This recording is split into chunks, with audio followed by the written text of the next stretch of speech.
This is Life Transformation Radio. Prepare to engage. Seatbelt activated. Download initiated. Your quantum journey of transformation begins in 3, 2, 1. Welcome to Life Transformation Radio. Hi, I'm Rob Actis, best-selling author of The Law of Action, voice actor, business mindset coach, the podcast whisperer, and Mr. Action himself. Here at Life Transformation Radio, we are committed to share more about real life, love, the power of positivity, romance, of course, laughter. We care about helping others find their internal drive and purpose. We celebrate life's challenges and overcoming them. Now on the show, my guests are amazing people who are forces for good in the world around them and live a life of transformation. My guest today, well, he does just that. Today, my dear friend Chris Van Vliet and I discuss why you should dream big. If you want to understand the limits that come with vague goals, learn how to dream big and know that whatever you put your mind to is absolutely 100% possible, this is the show for you. My friend Chris is a 4-time Emmy Award-winning TV host, entertainment reporter, YouTuber based in Los Angeles. He's traveled the world reporting for events like the Oscars, the Grammys, Cannes Film Festival, little events just like that. You may be familiar with the interviews that Chris posts on YouTube. Just to call them interviews doesn't seem fair because they are so much more than that. If you check them out, you'll know what I mean. He dives deep into interesting topics with his trademark conversational approach that makes it feel like two old friends are catching up. And you know what? We're going to do that trademark approach because that's what we are, two friends catching up. Now, this is the case whether it's a wrestling superstar like John Cena, The Rock, Hulk Hogan, or a Hollywood A-lister like Oprah Winfrey, Tom Cruise, or even Will Smith. Hey, Chris, welcome to Life Transformation Radio. Man, so good to see you, Rob. Thank you for such a kind and generous introduction. Absolutely. Absolutely. You're just a really good guy. I watch you on TikTok and you have access to just really incredible guests. It's fascinating to me that you're there. But what I like to dive deep into is, where did it happen? Where was the transformation? I know when I was a kid, I was 4 or 5, and I said, I want to talk on TV. Yeah. And that's what I wanted to do. Little did I know what that meant, but that's what I wanted to do. So was it a long process, or did you all of a sudden, when you're in your teens or your 20s, just go, I'm going to start interviewing people? I mean, just like you, Rob, it started super early. I had a Fisher-Price tape recorder, like with actual cassette tapes. Exactly. Oh, right? Yes. And I would pretend to be the radio DJs that I heard on the radio. And a mano, brother. I love this. Oh my gosh. If we were in person, I'd be hugging you right now. I know. Well, we hugged at Bottle Rock, and that was super fun. So, and we will hug the next time we see each other too. Yes, we will. Yeah, it's, people look at people and they think, oh my God, you're an overnight success. A lot of people in the entertainment industry and in the interview and the news and, that type of space, we have wanted to do it since we were born. It's in our DNA. And I knew, and we never had this conversation, but I just had a feeling that's what it was for you, because it's different for people that have it in their DNA. I just always loved presenting. I always loved being in front of the class doing something. Like, I ran for vice president of the student council in high school because that was the person who got to do the morning announcements.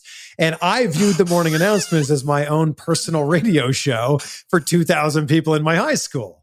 So that's kind of where it began. In high school, we also had a communication studies class, which I didn't know. They should probably call it like the You Make TV class, because communication studies doesn't sound nearly as attractive as like, you're going to go in. We had a TV studio, a little one inside our high school. And that's where I really fell in love with this. And I also realized like, this might be possible. I grew up just outside of Toronto in a town called Pickering, Ontario. And if I'm being completely honest, there's not a ton of opportunities to work in broadcasting when you live in Canada. There's just not as many cities, not as many markets there. But I was like, I'm going to do whatever I can to jam my foot in the door. And find an opportunity, or if I can't find an opportunity, I will create an opportunity. And that's kind of where it began for me. That's wild. We are on the same path.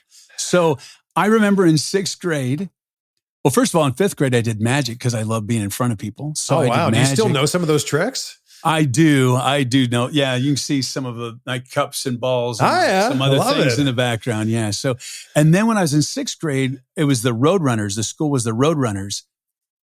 And I used to MC in 6th grade on the microphone in front of the whole entire elementary school and announce the winner of the Roadrunner of the week. But I made the announcements. And then I went to junior high and I heard voices over the speakers, and I went and I was making announcements, and I did it all through junior high and senior high. And we had a TV station just like that. So same path. It's amazing. Well, it's like the exact same path. And then, so for me, then when I went to college, I was studying communication studies because number one, that was what I was interested in from high school. But number two, I thought, man, if this doesn't work out, if the broadcasting dream doesn't work out, communication studies is at least broad enough that I could get into marketing or PR or something else. Right. And Rob, I had an epiphany in my senior year. I had the best time at college. I lived with 4 of my best friends. We drank copious amounts of beer. We lived the college life. Nice. And we decided if 10 a.m. was too early to go to class or not. And then I had this epiphany in my senior year. And I realized, man, we're going to have to work for the rest of our lives once we've graduated. And I decided in that exact moment that I didn't want to be one of those people who hated their job. I didn't want to be one of those people who couldn't appreciate Sunday because Monday was the next day. And I did everything in my power to stack the odds in my favor and try to at least line up an internship or a job when I graduated. And I reached out to every radio station and every TV station in my college town and just said, look, I'm a communication studies major, passionate about broadcasting. Can I just come in and see how it's done in the real world? And that's how it began. Like one radio station said, sure, yeah, why not? And that kind of got the ball rolling. Okay. Did the fact you had an honors degree in communication studies have anything to do with getting your little foot in the door a little bit? I honestly don't think that mattered. I think what they looked at was like, oh my gosh, like this person's going out of their way. And I think that there's a lot of people that, and you know this, a lot of people expect opportunities just come to them. And that's never going to happen, right? Like you have to go out and seek those opportunities. And I thought, how many other people are calling the local AM radio station and asking for a volunteer position? And I guess not very many. So I was like, the absolute worst thing that can happen is they say no. And then I'm in the exact same spot that I was before. And I'll just call someone else and ask again. But, if you don't ask, the answer is always no. And I think that's the biggest thing I've learned in my entire career is you've got to ask. Because if you don't ask, then nothing can ever happen. I'm all about authenticity and vulnerability. And I guess I'll share this story. I put it in my book. But here's the thing. I want to be in radio since I was a little kid. And we're growing up and doing it. I did mobile DJ. I had a DJ company. I mean, I was all in, right? I love And that. I was in the college radio station, and my buddy on the radio station, who's still my best friend, was working at B100 in San Diego. And it's so crazy that I actually thought that someone was going to knock on my door and say, hey, Rob, man, we want you on the radio. To the point is that I was doing other jobs. So like I worked for a company called Minolta. I sold copiers, telemarketed copiers. I just got the job there. My first month, I made $6,800. This was in the early 90s. A lot of money. They took out more money in taxes than I ever made in my life. It was crazy. And my buddy Tony said, hey, he goes, when are you going to work in radio? I go, I don't know. They haven't called yet. And I really believed that. I absolutely. And he goes, wow. Well, you're selling copiers. Why don't you get a job at a radio station? Yeah. And he had a job at a radio station. I never thought of getting a job at a radio station. And so that day, lunch, I went to the radio station. It was KFMB, B100, and Channel 8. It was a cluster. And I just said, hey, I'm looking for an opening. I'll do anything. And they go, well, we're looking for receptionists. And I go, great. And I said, how much does it pay? And they go, well, we only need you for 10 hours a week. And we pay, I think it was $3.11 an hour or something like that. So I went into my boss that right when I got back from lunch and I said, hey, I'm quitting. Wow. He goes, what do you mean? I go, I got a job at a radio station. That's my passion. He goes, do you know how much money you made this month? I go, yeah, that'll hold me for a little bit, but that's what I'm going to do. And I quit. I was there for another week and and then I got the job. And within a matter of a week, I made friends with everybody in the station and promotions and all that stuff and got my way back there and then eventually made it on the air in San Diego. But what's not to love about Rob Actis, right? Well, no, the lesson is that there's so many people that actually don't take action like you did. Yeah. It took a friend of mine to go, you're a freaking idiot. Like you need to get a job or even apply somewhere or even interact with a radio station. And there's so many people that their dreams are right there in front of them and they don't take that one step to get into action. And you did that. I always say to people, just start. Like you have to start. You can't just sit there and expect things to come to you. And once you take that first step, the second one is that much easier. Then the third one is even easier than that. So yeah, for me, it was just like, these doors aren't going to open unless I knock on them. So I knocked on a lot of doors and got a lot of no's or no responses, but all you really need is just one yes. Yeah. And that's the most amazing thing about life is that within action comes a consequence. So the consequence is you're not getting the job. So if you're afraid of getting turned down by you not applying or you not opening that door or knocking on that door, you've already created the result that you're afraid of getting. Yeah. I'll tell you a really interesting story of how I got my first TV job. After I graduated, I kind of built my resume up. I had a few volunteer jobs. I was a board operator at chiseled face helped with TV. I didn't get on TV, but that's okay. I did Shopping Channel, but that chiseled face of Chris Van Vliet. There you go. You're too kind. That was always the goal. I always wanted to be on TV, and I honestly thought it was a long shot, but I wanted to put everything I had into it at 22 years old, 23 years old, that if it didn't work out, I could look back at 72 years old and go, well, I tried really hard. I exhausted every single possibility. Just didn't work out. But I kind of built out my resume a little bit, and then I was looking for an internship. I knew an internship might get me a demo reel that might possibly get me a job. Nobody got back to me about an internship. And then I scoured the internet. I found the email address for the general manager at Chex TV, this small station about an hour from where I lived in Peterborough, Ontario. And I sent him an email and said, it's spring break next week. I'm going to be in town. Could I come by and talk to you about a possible internship? And he's like, well, we don't normally do this at all unless it's affiliated with a college program and you're getting credits. But, if you're going to be in town, sure, come on by. And I showed up and he went, we don't normally do this, but why not? What the heck? That internship turned into 2 weeks later, me being on TV as an intern. They were using me as a reporter on TV. 2 months later, they hired me.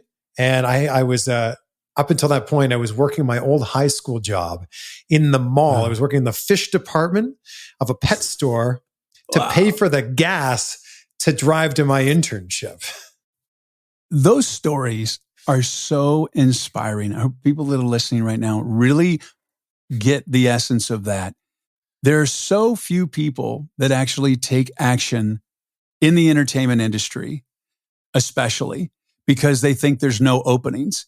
And if you just show up, and a lot of times you can show up at the right time and you never know, but it's really all about relationships. Mm-hmm. And also when people see your passion, like if you genuinely have a passion for the craft and respect it, there's a lot of opportunity out there, a lot of opportunity.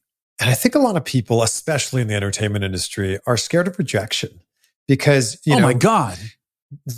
Unlike any other industry, when you are an actor or a singer or a TV host or a radio personality, you are the product. So, when you're in sales and someone says, hey, your numbers aren't, that good, we have to let you go. That's not as big of a direct reflection on you. It's a reflection on like your work ethic. Right. But in this industry, if somebody doesn't like you, it feels very personal. And I think when you go out for an audition for a job that you think you were going to get and you don't get it, you're like, man, like what didn't they like about me? And that I think that's a really difficult thing to overcome. Did you ever get fired? Never been fired, but I had a show that we were on that got canceled just because it was like one big media conglomerate bought another one, came together, and our show ended up getting canceled. And that's your story and you're sticking to it. You got fired. Me and everybody else then. Yeah, exactly. Yeah, getting fired in the entertainment industry is devastating because a lot of people in radio especially, it becomes your persona, it becomes who you are. Yes. And I got fired for my first radio job, and I started the #1 radio station in San Diego. And I didn't do anything wrong. They just wanted someone different. And I got fired. I didn't leave the house for a week. It was so devastating because I had no identity. Yeah. And that's the one thing that in this industry, you tend to like your job is your identity. And it's really important to separate the two. It's a difficult thing to do because your job in this industry isn't just the thing you do. It is so much of who you are as well. Absolutely. And on the flip side of that, you got the job because of who you are. And it's a very delicate balance there.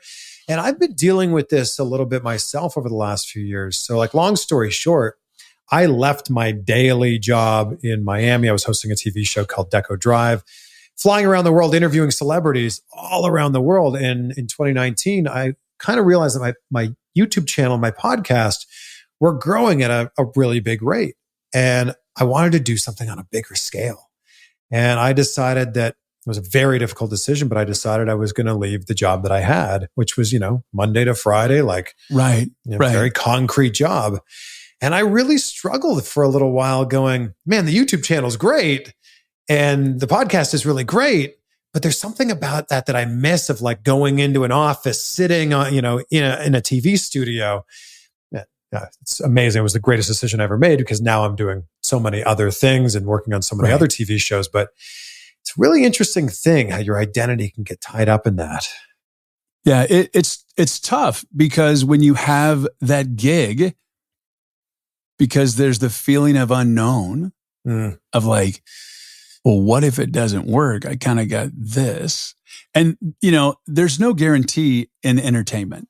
Like you can lose your gig like so fast. It's unbelievable. They make a decision and they're like, yeah, we're not going to fund this anymore. Or, you know what? We want this person. They, the ratings are down or what have you. They shaved their head. We don't like that. And they're gone. Or they put a mustache and a beard on and we're firing them. So. You sound like you're speaking from experience that you shaved your head. Yeah, no, I didn't shave my head. This is natural. It's not much more up there. I'm bald, baby. I'm bald. Bald is beautiful. I love it. It's so bald funny. And beautiful. Yeah, it's funny. So you made the leap and you went on your own. You moved from Florida to LA. Yeah. That's a big jump. Now, did you have anything lined up or the podcast and YouTube was just like, I'm going to follow Mr. Beast's footsteps and I'm going to make this happen? Well, look, Mr. Beast is unfollowable. It's unbelievable what that guy's accomplished. It's incredible.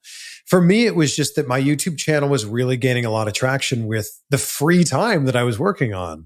I was just taking my free time and working on my YouTube channel with the free time. And I thought to myself, what if that was reversed? What if I was putting most of my time into the YouTube channel? And I just kind of saw I also saw that, I was working for a news station and I loved my job, but I was kind of seeing the writing on the wall that less and less people were watching news and the audience was getting older and older and smaller. Right. So I think I was just kind of seeing what was in front of me and going, there's an opportunity here. And if I don't jump on this, it's not going to last forever. So LA was always the place I wanted to be. I was spending a lot of time in LA for work. I was probably in LA at least once a month doing various different interviews and red carpet coverage. It was like, well, that's where entertainment lives. I might as well live there too. That was a big jump. That's a big jump. So did you have anything lined up? Just YouTube? This was in July of 2020, by the way. So I know. I knew that part, but I'm just, because we talked about that, and it's just like, that's a leap of faith. That is a significant leap of faith. And I hope that people that are listening will really ponder that, in that there's never the right time to make a leap of faith. Never the right time. And if you wait for the right time, you'll be waiting forever. Yeah, because it never happens. Over. Yeah. So I think I, along with everybody else, believed that the pandemic was only going to be a few months, which is what we were told originally. So yeah, me too. Yeah. Right. Well, originally it was 2 weeks, right? And then it was like a month and then 2 months. So when I started looking at apartments in like May, I was like, all right, after like the 4th of July, like, I think that'll make sense. Move out like mid-July. Like, the sooner the better. I don't want to miss out on anything. And then I came out to LA, and like, I think the day I began the drive out is the day they decided to close outdoor dining and close gyms. And I was like, my goodness, like, what am I going to do? But to answer your question, I didn't have a job lined up. I just had a lot of contacts. I had an agent in LA, and that was it. I also wrote down on a piece of paper how many of my friends, colleagues, acquaintances lived in LA, and it far outnumbered any other city. And I went, well, it just makes sense now. You know, if nothing else, I'll have a good support system around me. Yeah. And I think it's important to really bring to fruition as a fact that the most talented person in entertainment doesn't always get the job. Mm-hmm. The person who gets the job is the person that really, it's a matter of who you know. Just to even get the foot in the door, and how you show up. You know, as a voice actor, I see new voice talent. When we were going to studios in the past and we were doing, you know, multi-character sessions, and they didn't know how to behave. And as soon as they left, they're like, I don't ever want that person in the studio again. Yeah. And it's a very small ecosystem, entertainment. Yeah. And you can't burn bridges. You have to really just be, you know, I mean, I think the superstars, the top tier talent can get away with a whole lot more. But if you're in with the fish and not the, you know, the great whites or the whales, you really have to behave. And you also have to have genuine relationships, because people in this industry know if you're their friend because you want something, or you're genuine. And if you're fake, you're not going to succeed. Doesn't matter really how talented you are. Yeah, and that whole idea of the most talented person doesn't always get the job. There's a great phrase that I love. It's hard work beats talent when talent doesn't work hard. And I truly believe that if you can work really hard and be the hardest worker in the room, you can outwork the other people, and that'll shine through. And I've seen a lot of people. I've had the great fortune of interviewing, and you listed them at the top of the show, some of the biggest names in the world. And I watch your TikTok. You just need to go to TikTok and look up Chris Van Vliet and watch his TikToks and see. Well, apparently he's interviewed The Rock at least 180,000 times, because only there's 9 a lot times. of them. I'm not counting or anything, you know. But it's funny that when you get to the top level, when you get to the Oprahs and the Tom Cruises and the Rocks and Jennifer Aniston, the list goes on and on and on. The people that are at the very top seem to have this real generousness to them, and this real kindness, and this real self-awareness that for whatever reason doesn't exist in that like mid or lower tier. Yeah. Yeah. And there's the real hungry people in the middle. Yeah. And then there's the people that are making it, that are kind of like, oh, this TV show is going to last for the rest of my life, and I'm going to spend all the money. And they're arrogant, and they're cocky, and they're diva-ish. Yeah. And it's amazing how quick they forget where they came from. And I think the people at the top, I've met some pretty high, I was in radio for 15 years, so I've met some incredible musicians, incredible large recording stars. And it's interesting because the ones that are not so big were kind of assholes. They really were. They just, and the ones at the very top Like I met Neil Diamond. He was super cool. Huey Lewis was probably one of the coolest people I ever met. Wow. And it was right when Back to the Future came out. He was just so chill. I hung out with him and backstage for like an hour and a half, and he was super cool. That's my favorite movie of all time, by the way. My favorite movie of all time. Oh my God. I watch it all the time. I love it. Great Scott. It's such every a good time. movie. Every time I just flew to Dallas and I was watching it on my phone. I love that. And I don't want to get off on too much of a tangent here, but the reason I love Back to the Future is because it shows you that moments matter in life. If this thing doesn't happen, then that thing doesn't happen. And if that thing doesn't happen, Marty McFly's not born. Like if his father wasn't a peeping Tom, falls out of the tree and onto the road and gets hit by the car, like it's that's why I love that movie so much. When I describe Back to the Future, I tell people it's all about that moments matter. Like it's the same. That's amazing. Wow. Are we the same person? Wow. I don't know. Maybe you're just the slightly more handsome version. Wow. Yeah. I'm the one without hair. Yeah, the one with hair. But it's amazing. I find it's so beautiful the way the universe works. Yes. Because there are no original thoughts or original ideas. It's whoever just reaches out and grabs them. Because we just met a couple months ago and our life has been like a parallel universe. Yeah, it's really wild. It's quite fascinating. Every time you say something, I'm like, what do you mean? Me too. I know. Well, when you said moments matter, I'm like, if you said moments matter, I'm like, oh God, he just said moments matter. That's so funny. Because that's just, and even the trademark, because my trademark, I mean, I've never said it's my trademark, but people know me and my podcast is they're very conversational. People are like, where are your questions? I go, we're just two people having a conversation. I want to get to know you out of a sense of wonderment. I don't know where this is going to go. Yeah. And I think that podcasts are such a great medium for that too. Like I've done a lot of different styles of interview. Like a red carpet interview is 90 seconds, one or two questions, get to it. Let's promote this film and move on. Junket style interview is a little bit different because 4 or 5 minutes, but 40 or 50 people are doing an interview that day. And it's like a revolving door of different journalists. Kind of there, you got to also get to the point, build rapport super quick, make this happen. The great thing about a podcast is this mimics like a true conversation in several ways. One, this is going to last for, half an hour plus. It's amazing. Right. The thing I love about this more than anything else is that you're truly present in this moment.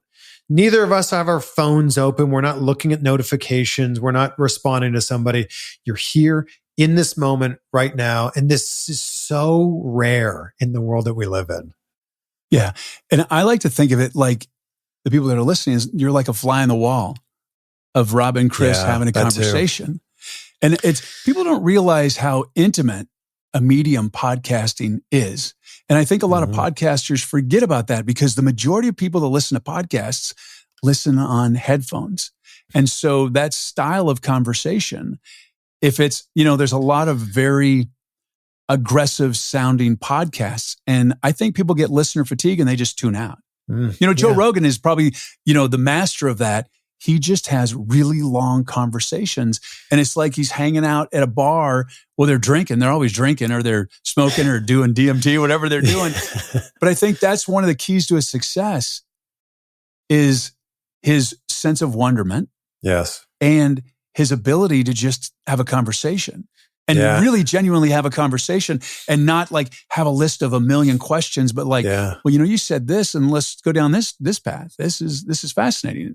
It's kind of like how years ago, and I guess still to this day, magazines would want to spend a day with someone or 2 days with someone when they're writing a feature article. If Rolling Stone or Esquire or GQ or whomever is writing a feature article, they don't just want you for 15 minutes. They want to see an entire scope of your day and of your life. And I think that podcasting allows you to do that. It's kind of like peeling the layers off an onion. And, 10 minutes maybe peels this layer off, 20 minutes maybe peels this layer off, 30 minutes, you just keep peeling those layers. I just find it really fascinating how the words that you use are so similar to the words. I was just in Clubhouse the other day talking about podcasting. I'm like, podcasting is like peeling layers of an onion. I didn't say it as eloquent as you, but it's just funny. I'm like, I'm a very lucid dreamer, so this may just be a dream. It might be. Tomorrow I'm going to it may be, I don't know. At this Pinch point in time, I can't tell the difference between reality and sleeping sometimes. We're just in a simulation, aren't we? Oh, yeah. I am convinced we're in a simulation. I am convinced we are in a simulation. I am convinced of it. And why is it that whenever you point yourself in the direction of something that you really badly want in life, that the universe somehow answers that back? I feel like that just can't be coincidence. I know. Yeah. I know. It's, we were just talking about this on a show I did yesterday, interviewing a guest, and we were talking about the universe and to really be mindful and present that we have a team behind us. Like when you understand that you have a team behind you, the team of love and light and spirit behind you that really wants you to succeed. And when you're in your life's flow and doing what you're supposed to be doing, and when you're in flow, creativity just is abundant around you. Magic happens. Yeah. And it's so interesting that what you surround yourself with can elevate that, or it can have that completely fall off. Yeah. Who you are is a direct reflection of who you hang out with. Yeah. And I know that that's like such a cliche, like, you're the sum of the 5 people you spend the most time with. But my goodness, is it true? And I think that you can take that even a step further. Like who you are is also the last 5 books you read, or the 5 books you read the most, or the 5 YouTube channels you listen to the most, or the 5 podcasts you listen to the most. And I think that that's so, so true. I used to listen before I really got into being a podcast listener. I had just moved from Cleveland to Miami, and I used to listen to morning radio back in Cleveland because it kind of made me feel like I was still there. That was my first American market, my first American TV market. And then I realized like 3 months into it, like it was great. And I definitely felt like I was back in Cleveland, but I'm like, if I'm going to spend this hour or 2 hours doing something, listening to something, my goodness, why not learn something? That's when I started listening to podcasts and listening to books on tape, audiobooks, because I was like, why not spend this hour to just pump as much information in here as possible? Absolutely. Well, I have narrated 34 books on Audible. So if you need some content, I'll send you some promo codes. I've only listened to one of them. Okay, what's the next one I should listen to? Well, my book, The Law of Action. So that's available. I've, of course, listened to The Miracle that Morning. one. I didn't read that. I listened to it. And then I had Hal on my podcast not long after. Yeah, Hal's great. Hal has transformed my life. If you don't, I've been doing a morning routine, for 9 years now, because that's when I discovered the Miracle Morning. When I, auditioned for the Miracle Morning, and I really wanted it. I didn't know what it was. Hal had no idea how big it was going to be, but I saw it. It was on, I auditioned for it. I put all of my intention to be in that. And he goes, man, when I heard your audition, he goes, I knew you were the one. And he picked me. Wow. And I was not a morning person at all. And I started reading, and I'm like, oh, this is interesting. I used to get up at like 11 or 12. I was such not a morning person. My daughter would get up to go to school. I'd wake up at 7 o'clock and go, I love you. Okay, have a good day. Good night. Bye. I'd go back to sleep, and I'd wake up at 11 or 12 in the afternoon. And then I'd stay up all night and work. I was doing internet marketing back then. And I started reading it. I'm like, well, I'm going to start doing the Miracle Morning 30-day challenge. And I did. I started doing the Miracle Morning during the production of the book. Wow. And I've been doing it ever since. And my life has been pretty spectacular. I think that Hal has created this incredible framework with the Miracle Morning.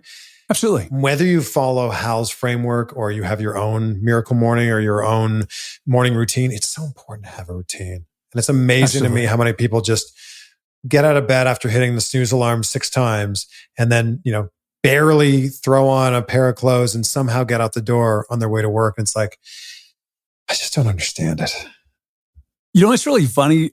Our technology, and we were having a conversation with a bunch of friends over the weekend, and we were talking about this, and we were talking about technology, how I'm getting really good about technology. I've been really bad, but now I'm keeping my phone not near me on the weekends. And it's been a really big challenge. It's been a challenge.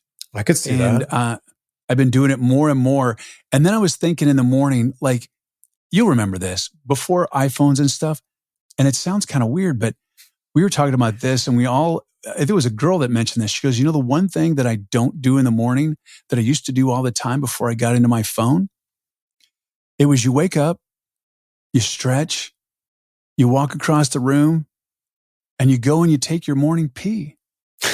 And we don't do that anymore. The first thing you do is you grab your phone and you're looking at your phone and you never connected with the world. And so now I don't touch my phone and I get up, I do my morning pee, but I just started just a couple of days ago. And it's amazing that little bit of time. And I'm up to like I can feel my body strained. 30 minutes. Same. From waking up before I touch my phone.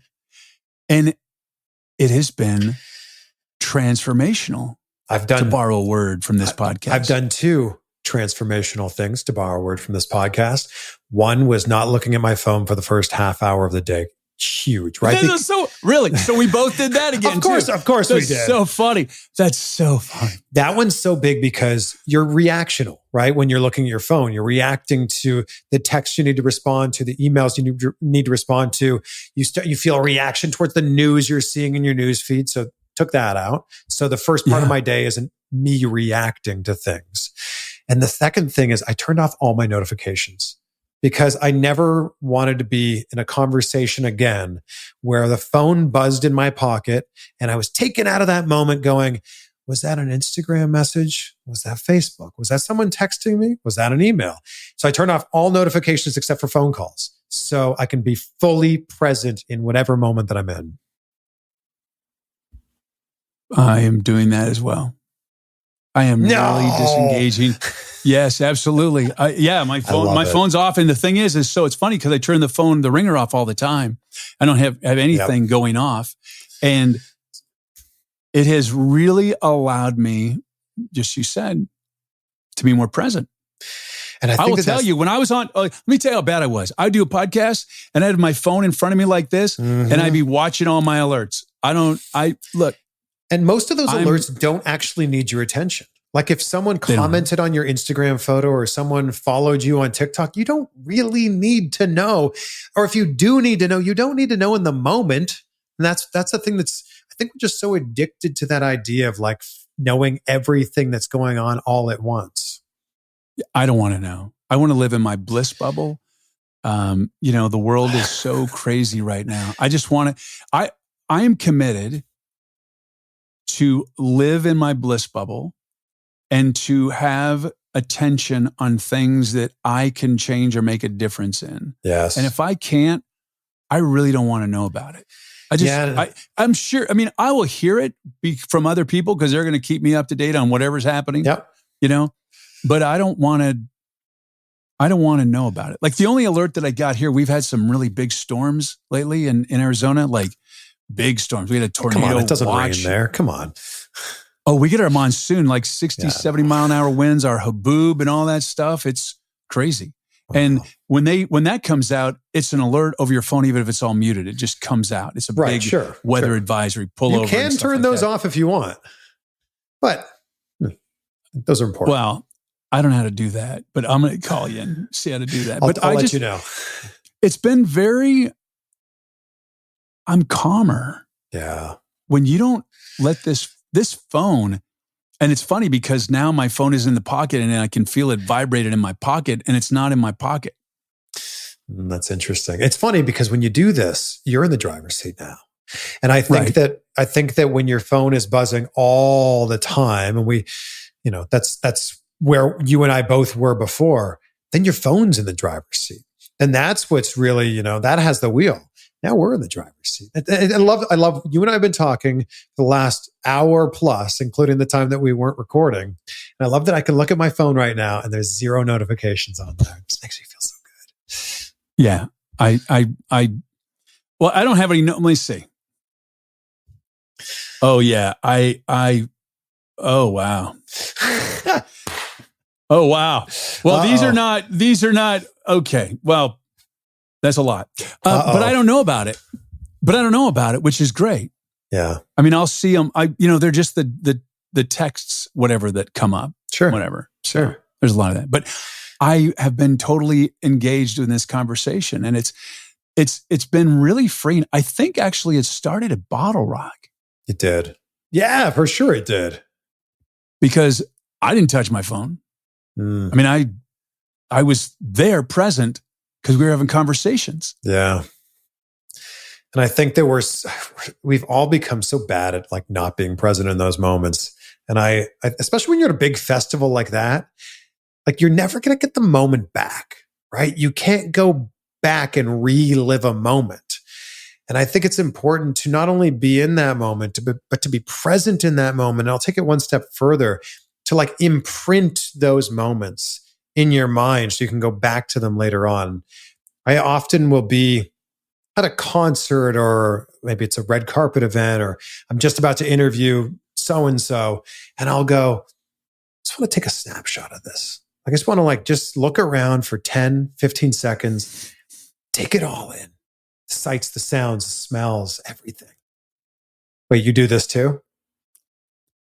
Yes. And it's funny that what you say is, so I'm an ordained minister, and I have a conversation with the bride and groom, and I say, I want you to stop for a moment and just take a breath. Yeah. I want you to face your partner and just look them in the eyes. And I want you to get in sync with your breath, with each other. And I want you to remember this moment. This moment will be forever embedded in your brain, because what's going to come out of my mouth in the next few seconds is going to transform your life. And you're going from one side of a bridge to the other side of a bridge. Yes. And you're doing it together. And I want you to be able to go back in time and remember this moment. The moment when I pronounce you husband and wife. You may kiss the bride. And the one thing that really means the most to me, and people come up and they say, oh my God, you did a great job. Thank you. Is they like, I love that moment. I wish that would have happened at my wedding, because it went by so fast. I don't even remember it, because they're rushing up to get to the wedding. They're rushing in the wedding. They're never present. Yep. They're still rushing and thinking about the reception. I had them slow down. Yes. To That's so good. 0 RPMs, because look, the one thing, you ever have a near-death experience? I don't know how close I was to death. No. Well, okay. Well, I have, and I'm glad that you haven't. It's not a pleasant thing. I bet. But I will tell you, the one thing that I have discovered, and a lot of other people that have near-death experiences, is when you think you're going to die, you don't miss any material object. You miss the moments that you think you're never going to have again. That's what you miss, the moments. And, life comes at you fast. And the best advice that I could give anyone today would be, like, take time out to breathe and be in the moment. Yeah. And your life will dramatically change, because if you're depressed, you're living in the past. If you have anxiety, you're living in the future. And be in the present moment. There's a lot of crazy going on. And right now is a time to be really in the present moment, because that's what's happening right now. And the future can change so quick. I mean, it does every minute of every second right now. Right. In whatever, simulation we're in. So be in the super present moment and really connect with human beings, because that's all that's really important in life. Wow. You should write a book about that. That's so profound. I love that. And I feel like not only is it important to be present and in the moment, but it's to be grateful for what's going on. And gratitude has changed my life. Absolutely. Yeah, we are definitely on a very similar life path. Gratitude is one of the most, if you're stressed out about the world, before you go to bed, just have gratitude. Like, one thing is, I'm breathing. Like I've almost died a couple of times. And so when I wake up in the morning, the first thing that I do before I open my eyes, I'm like, I'm so grateful that I have another day. I mean, Same. I'm alive. I'm like, yeah, okay, I'm awake. Okay, I'm alive. Yeah. That's the most, and I think that people take living for granted. I think that they think tomorrow is going to be there. And I'll be honest, I'll be terribly direct and honest with you. At any moment, your life can change. Yeah. My 14-year-old daughter, that happened. She had 4 strokes and a blood clot in her brain and had brain surgery and went into a coma. Talk about your life slamming the brakes. It can happen. And then I had stuff happen to me.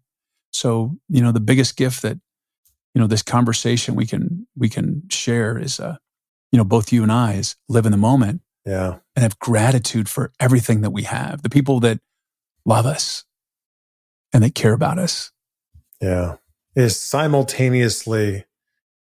impossible to be simultaneously grateful and upset at the same time. Because how could you possibly be upset if you're looking at the things that you're grateful for? Now that, you should write a book. That's a beautiful line, man. I'm going to take that. You're going to put that on TikTok. That was great. Oh my gosh. That's amazing. I'll put that on TikTok.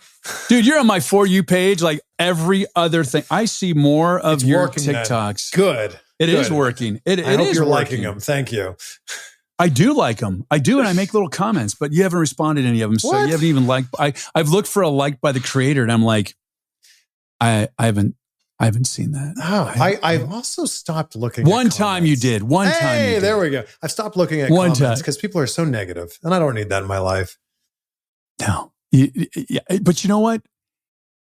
10% of the population is going to not like you anyways. And you know how successful you are because the more people that don't like you, well, you're very successful because a lot of people don't like you. I'll take it, I guess. I know, right? Hey, Chris, man, thanks so much for being here today. Oh, my goodness. Thank you. Thank you for extending the invitation. And I appreciate your friendship. And I can't wait to see you again in person, give you that hug again soon. Absolutely. I might be coming out to LA sooner than you can. Let me know. You think. You never know. Let me know. I will. I know. I hear you're building an audition for me out there. I can hear it in the background. Yeah, you can. Right? The Rob Room. I really appreciate you being here. Thanks so much. No, I appreciate you. I'm so glad that we can make this happen. And this conversation for me, with a lot of the things you've said, has been very transformational. So I would hope this is affecting everybody that's listening to it too. Well, this is Life Transformation Radio. Thank you so much for your support and taking time out of your busy and precious day or night to listen. So appreciate it. Thank you for allowing me, along my very special guest, friend, Chris Van Vliet, to touch your heart, move your soul, make you laugh, and inspire you to live a life of transformation. I'm Rob Actis. Until next time. This is Life Transformation Radio. Download complete.